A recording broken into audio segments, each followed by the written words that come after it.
ಚಿಟ್ಟೆ ಉದ್ಯಾನವನವನ್ನ ನೀವು ಎಲ್ಲಾದರೂ ನೋಡಿರ್ತೇವೆ. ಆದರೆ ಇದೀಗ ಮಂಗಳೂರಿನ ಕದ್ರಿ ಪಾರ್ಕಿನಲ್ಲಿ ಕರಾವಳಿ ಉತ್ಸವದ ಅಂಗವಾಗಿ ರೋಬೋಟಿಕ್ ಚಿಟ್ಟೆಗಳ ಪ್ರದರ್ಶನವನ್ನ ನಾವು ನೋಡಬಹುದು.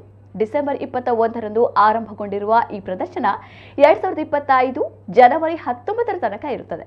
ಬೆಳಕಿನ ಚಿತ್ತಾರಗಳ ನಡುವೆ ರೋಬೋಟಿಕ್ ಚಿಟ್ಟೆಗಳು ಜನರನ್ನ ಆಕರ್ಷಿಸುತ್ತಿವೆ. ಯಾಂತ್ರೀಕೃತವಾಗಿ ಹಾರುವಂತೆ ಚಿಟ್ಟೆಗಳನ್ನು ನಿರ್ಮಿಸಲಾಗಿದೆ. ಗಾತ್ರದಲ್ಲೂ ದೊಡ್ಡದಾಗಿರುವ ವಿವಿಧ ಬಗೆಯ ಚಿಟ್ಟೆಗಳನ್ನು ಇಲ್ಲಿ ಪರಿಚಯಿಸಲಾಗಿದೆ. ಈ ಆವರಣದ ಒಳಗೆ ಪ್ರವೇಶಿಸುತ್ತಿದ್ದಂತೆ ಚಿಟ್ಟೆಗಳ ಲೋಕವನ್ನೇ ಪ್ರವೇಶಿಸಿದ ಅನುಭವ ಆಗುತ್ತದೆ.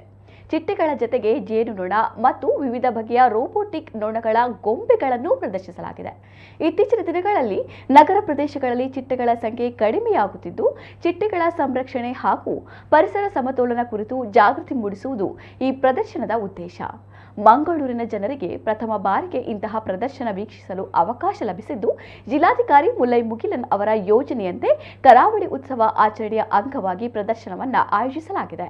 ಕರಾವಳಿ ಉತ್ಸವದ ಅಂಗವಾಗಿ ಕದ್ರಿ ಪಾರ್ಕ್ನಲ್ಲಿ ಆಯೋಜಿಸಿರುವ ಮೊಟ್ಟ ಮೊದಲ ರೋಬೋಟಿಕ್ ಬಟರ್ಫ್ಲೈ ಶೋಗೆ ಶಾಸಕ ವೇದವ್ಯಾಸ್ ಕಾಮತ್ ಮತ್ತು ವಿಧಾನ ಪರಿಷತ್ ಸದಸ್ಯ ಐವನ್ ಡಿಸೋಜಾ ಅವರು ಭಾನುವಾರ ಚಾಲನೆ ನೀಡಿದರು.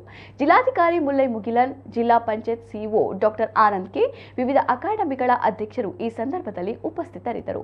ಪಶ್ಚಿಮ ಘಟ್ಟಗಳಲ್ಲಿ ಕಂಡುಬರುವ ಅಪರೂಪದ ಚಿಟ್ಟೆಗಳನ್ನು ಪ್ರದರ್ಶಿಸಲಾಗುತ್ತಿದ್ದು, ಮಕ್ಕಳಿಗೆ ಅವುಗಳ ಬಗ್ಗೆ ತಿಳಿದುಕೊಳ್ಳಲು ಉತ್ತಮ ಅವಕಾಶವಿದೆ.